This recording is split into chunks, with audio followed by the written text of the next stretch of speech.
Hello, everyone, welcome back to the Impact Report. Please subscribe and like my videos. Today, we dive into a shocking development in Belarus with the headline, "Who's in control of Belarus?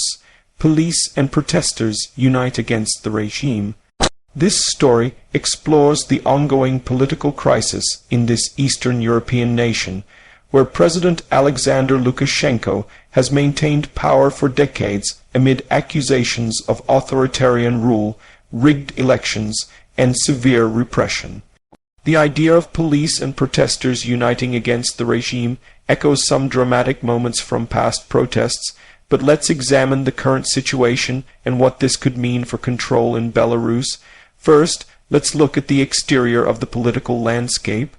Belarus, located between Russia and EU countries like Poland and Lithuania, features vast forests, flat plains, and key cities like Minsk, the capital with its Soviet-era architecture mixed with modern buildings. Iconic sites include Independence Avenue, wide boulevards where massive protests have unfolded, and the Independence Palace, Lukashenko's official residence, a grand structure symbolizing state power. The country's red-green official flag flies over government buildings, while the historic white flag has become a symbol of opposition and calls for change. Landscapes show peaceful rural areas with potato fields and woodlands, but urban centers reveal tension, with security forces patrolling streets lined by monuments to Soviet history and World War II memorials. This exterior view sets the stage for internal conflicts, where the regime's grip on power faces challenges from a society tired of stagnation and repression. Now, turning to the interior, which forms the core of Belarus's political reality under Lukashenko's long rule. Since coming to power in 1994, Lukashenko has centralized authority, suppressing independent media, opposition parties, and civil society. The interior of this regime is marked by a vast security apparatus, including the KGB, still called by its Soviet name, riot police known as Alman, and internal troops loyal to the president. Prisons and detention centers like Okrestina in Minsk have become notorious for holding thousands of political prisoners, with reports of overcrowding, lack of medical care, and ill treatment.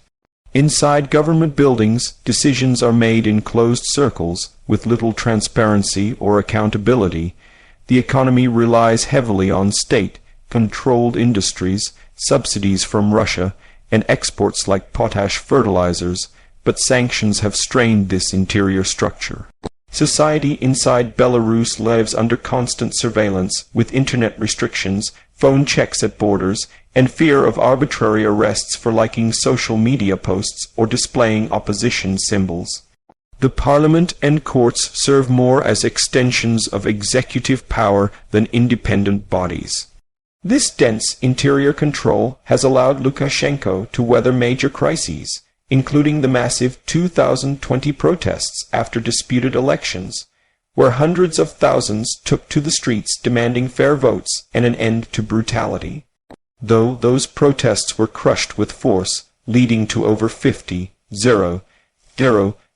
detentions and emigration of activists, the interior resentment lingers. Recent years saw further tightening, with laws criminalizing extremism, broadly dissolving opposition parties, and targeting relatives of critics. Yet cracks appear. Some former officials and security personnel have spoken out against abuses and selective prisoner releases in late 2025, including prominent figures like Nobel laureate Ales Bialyatsky and opposition leader Maria Kolesnikova, suggest maneuvers to ease international pressure. While maintaining core control, this big interior web of repression and loyalty keeps the regime intact, but at the cost of isolating Belarus and deepening societal divisions. Performance-wise, Lukashenko's regime has shown resilience in surviving challenges that might topple others. It performed strongly in rigging elections, as seen in the 2020 vote and the 2025 presidential election, where no real opposition candidates were allowed, and results gave Lukashenko overwhelming victory amid no independent observers. The security forces performed brutally efficient crackdowns, using stun grenades, water cannons, and mass arrests to disperse crowds. Economically, performance is mixed. Close ties with Russia provide energy subsidies and military backing, allowing Belarus to host Russian troops and weapons, including nuclear ones. This alliance performed as a shield against Western isolation.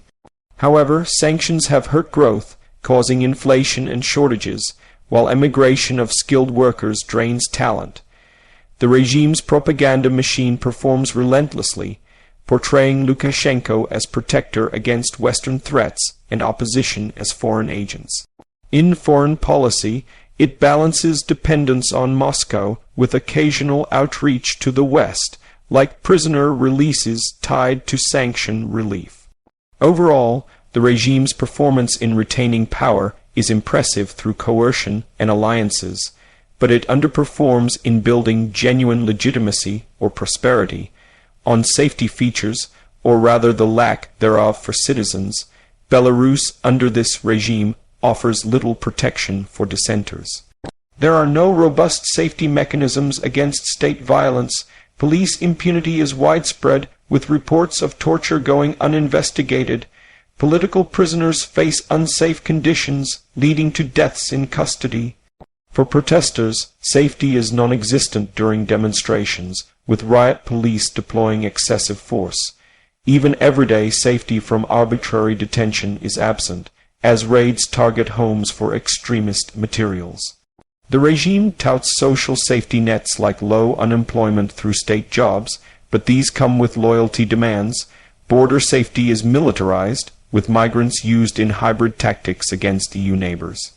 In essence, safety features favor the regime's stability over individual rights. Unique selling points of the Belarus situation include its role as Russia's closest ally, providing strategic depth in Eastern Europe, hosting joint exercises, and serving as a buffer.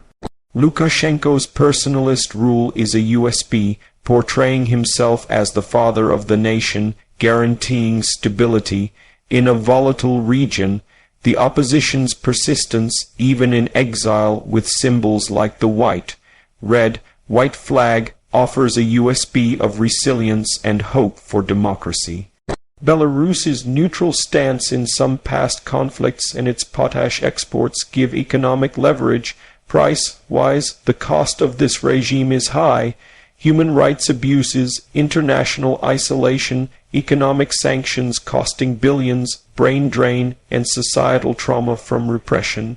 For citizens, the price is lost freedoms and fear. For the world, it's a destabilizing factor near NATO borders. In conclusion, while headlines like police and protesters uniting evoke revolutionary potential, the reality in Belarus shows Lukashenko firmly in control through repression and Russian support. Any unity against the regime remains fragmented, with opposition weakened. Change may come slowly, but the people's desire for freedom persists. Stay tuned for more on global conflicts. Thanks for watching. Stay informed with global conflict news.